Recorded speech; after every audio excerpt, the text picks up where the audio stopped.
Okay, let us look at an application of what we discussed. So suppose, let's consider the following function. F of x equal to norm of ax minus b whole square. So it's a 2 norm here. Okay. So here a and b are given to us. Okay, a is a matrix and b is a vector, and I'm trying to make ax to be as close to b as possible. Okay. We have seen this problem before, and as we know, it may not always be possible to find an x such that ax equal to b, right?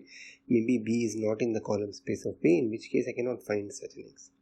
But I would like to find an x that is close, okay? That makes ax the closest to b that it possibly can.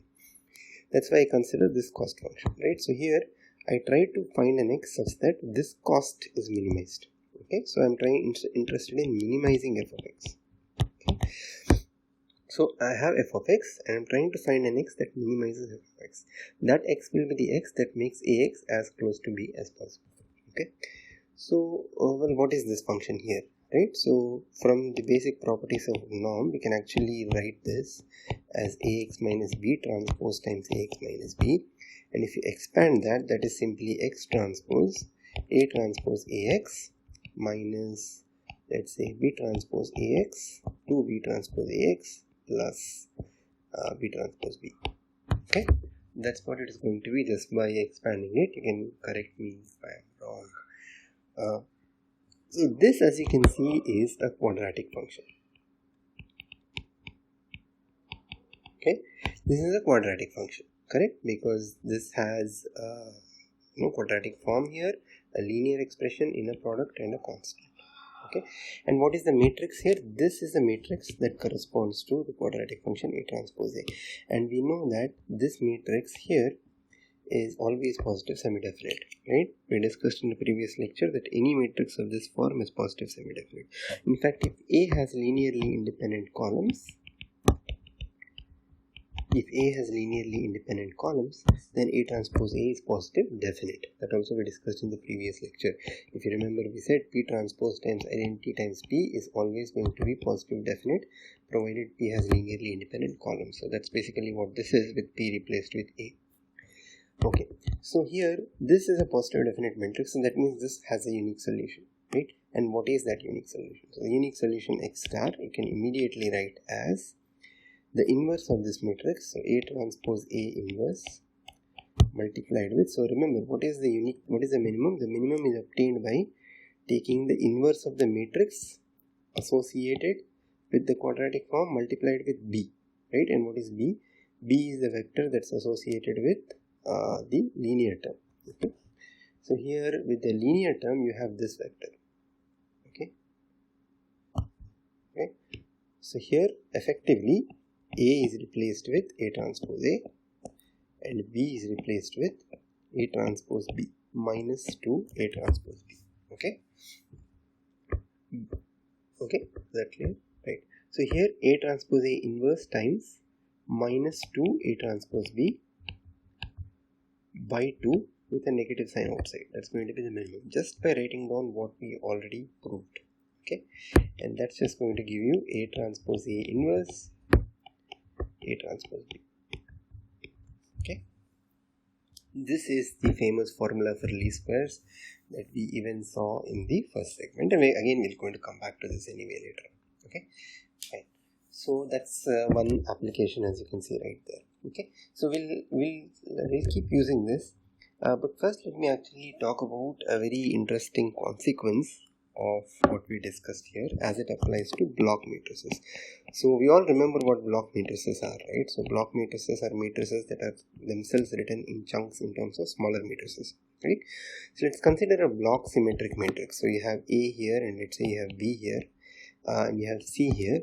This matrix is symmetric, so this has to be B transpose. Okay, so this is a block matrix, and we all are aware of the constraints on the sizes here, right? So the number of columns in A and the number of columns in B transpose must be the same, the number of rows in A and the number of rows in B must be the same, and so on and so forth, right? Just by the way I've written it, A has to be square, so A is, let's say, n cross n. C also has to be square, but it could be different size square, so n cross m, right? And that forces B to have n rows and m columns, so n cross m, and B transpose here is going to be m cross n. Okay? So this is a block matrix for us. Okay? So oftentimes our matrices are given to us naturally as block matrices, right? And suppose if I want to investigate if this block matrix is positive definite or not. Okay, so that's what let me try to start with that question, right? Is this block matrix positive definite or not? Okay, or maybe I know that this block matrix is positive definite and I am trying to make conclusions about the individual matrices, right? A, B, B transpose C, and so on and so forth, right? In fact, if let's say it's called this matrix M, right? If M is positive definite, then A is positive definite and C is positive definite. This we already know, right? I'll leave it to you as an exercise to think about. For those of you for whom it's not obvious, leave it as an exercise, right? The idea is that A and C are actually principal submatrices of M. So they're also going to be positive definite, right? We'll try to see if there is something deeper to this, and we'll actually take a principled approach. Let's actually try to write down the quadratic form. Okay, so the quadratic form will be like, so this is an n plus m cross n plus m matrix. Okay, so to construct the quadratic form, I need this big vector, n plus m length vector, right? When considering the block structure, I'll split that vector also into blocks. Okay, so this is what A, B, B transpose C, x1, x2. Okay, so x1 here is n length, x2 here is m length. So overall is n plus m length. Okay, let's consider this quadratic form. Okay, now we'll expand this. You will get x1 transpose A x1. That's will be one term. You can very easily do this. I'm just going to fast track a bit. Plus 2 times. Let us see what you will get here. 2 times x1 transpose B x2. If you notice a mistake, you can correct me on Piazza or something like that, right? Plus x2 transpose C x2. Okay, that's what you will get. You can check if this is correct or not. Okay, this is what we'll get. Okay, important thing to remember here is that B may not be square. Okay, so B could be rectangular. In fact, oftentimes the examples we've seen in problems, C is actually just a scalar and A is like a big matrix, square matrix. So B will actually just be like a single column vector. B transpose will be a single row vector, right? So B could be very rectangular, but you can definitely consider this, right? X1 transpose bx2 plus x2 transpose cx2. Okay, fine.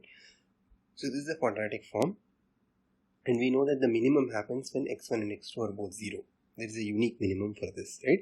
Assuming that this matrix M is positive definite. Okay. Now let's consider the following trick. Okay. Let us fix x2. Okay, and consider this as a variable in x1. Okay. Consider the variable as only x1. Okay, so consider this as a function of x1. Okay, you fix x2 and you consider it as a function of x1. Okay, fine. So what does that mean basically, right? If you fix x2 to some value and you consider it as a function of x1, then this becomes a quadratic function in x1. Okay, because x2 is fixed to be some constant. This is a constant term, right? So bx2 is just some constant vector, and this gives you your linear term, and this gives you your quadratic form. Okay, so this is going to be a quadratic function. Okay, results in a quadratic function. Okay, we already know that what is the matrix corresponding to the quadratic function? It's this A. We already know that A is positive definite because A is a principal submatrix of M and so on and so forth. So A is positive definite. Okay, that means that has a minimum. The resulting quadratic function has a minimum value. Correct. So what is that minimum value? Okay, so that minimum value is going to be given by, so the corresponding minimum x1 star, right, is going to be given by minus A inverse, right, multiplied with the corresponding B vector, right? And what is the B vector? The B vector here is B transpose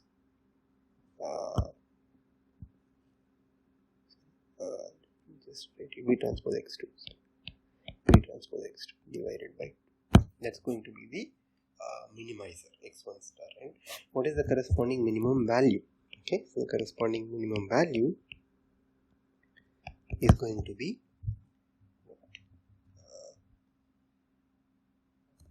minimum value is going to be, so let's recall the minimum value was this one, right? C minus, that's a constant term, minus 1/4 times the linear the inner product term times the matrix inverse times the inner product. Okay, so let's write that. So the constant term in here is this one. Okay, so okay, by the way, yeah, so let's write down the constant term. That's just going to be x2 transpose C x2, okay, minus 1/4 times, okay, oh, by the way, there is a factor of 2 also here, right? I forgot there's a factor of 2 here. That's what you will get, right? Okay, minus 1/4 times, okay, the B vector, which is like, you know, x2 transpose B transpose A inverse B x2. Okay, yeah, just make sure that this is correct. Oh, I made a mistake. This is not B transpose x2, this is just B x2, okay, because B is n cross m, right? B is n cross m and this is m cross 1.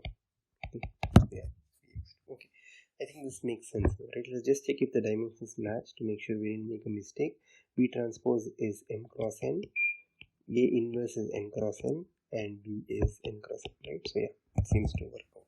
Okay, so this is what you will get, and there is a factor of 4 that comes, right? Because you have a factor of 2 here. So 2 multiplied with 2 will give you 4, and that will get out, right? So this will give you x2 transpose C minus V transpose A inverse B times x2. Okay, so to summarize, what have we done here, right? So we started with a quadratic form written for a block matrix, right? Then we fixed one set of variables first, and then we minimized over the remaining variables. So we fixed x2 and we minimize over x1, and this is what we get. Okay, now because this whole matrix is given to be positive definite, this expression in turn, when minimized over x2, must give a unique minimum at x2 equal to 0. Okay, this must have a unique minimum at x2 equal to 0. Okay, because otherwise the original quadratic form will not have a unique minimum. Right? We know that this original quadratic form must have a minimum only when x1 and x2 are both 0. Okay, that will get violated if this does not have a unique minimum. What does that mean? For this to have a unique minimum, okay, so that means that whatever x2 I take, the smallest value I get should be when x2 equal to 0. Okay, when x2 equal to 0, this value is 0. In all other cases, you must get a value that's strictly above 0. That basically means that C minus B transpose A inverse B is positive definite. Okay, this quantity here is called the Schur complement of A in M. Okay, let's very quickly recall. M is written like this: A, B, C, D. Sorry, this is not what M was. Really sorry. We have A, B, B transpose C. This is what our M was. And what we are saying is you start with A. Okay, this is A. The Schur complement is obtained by essentially starting from the thing that's opposite to A, that is C, and traversing essentially in a clockwise direction like this. Okay, and multiplying to make sure that the dimensions match. So you start with C and you do C minus B transpose multiplied with A inverse. You take an inverse when you come to A, multiplied with B. Okay, you make sure that when you write the Schur complement, the multiplication actually makes sense. As we just discussed here, this multiplication will actually work out. Dimensions will match. This is called the Schur complement of A and B. Okay, this is the main conclusion that we have here, right? This will write as a theorem. If M is positive definite, then A is positive definite and the sure complement of it, that is C minus B transpose A inverse B, is positive definite. Okay? So basically, when you have a block matrix that's positive definite, then the individual blocks, the principal submatrix blocks are going to be positive definite. Not only that, their sure complements are also going to be positive definite. Okay, the converse of this also happens to be true. Okay, so you can actually say that M bigger than 0. Okay, so conversely, let me just write the converse. Conversely, if M is positive semi-definite and conversely, if A is positive definite and the sure complement B transpose A inverse B is positive definite, then M is positive definite. Okay, this converse proof can be done exactly by reversing the steps of the proof that we gave for the forward direction, right? This is the first part. The second part, we already proved the first part. This, by reversing the steps of the proof in the first part, you'll actually get the proof of the second part. Okay, so I'm going to leave that. I'm not going to go into too much detail, but this is actually a very powerful result. Okay, this in fact is going to be the topic of our next lecture. We're going to discuss sure complements in slightly more detail, and we'll look at some very important and interesting results and hopefully some intuition into what sure complements are.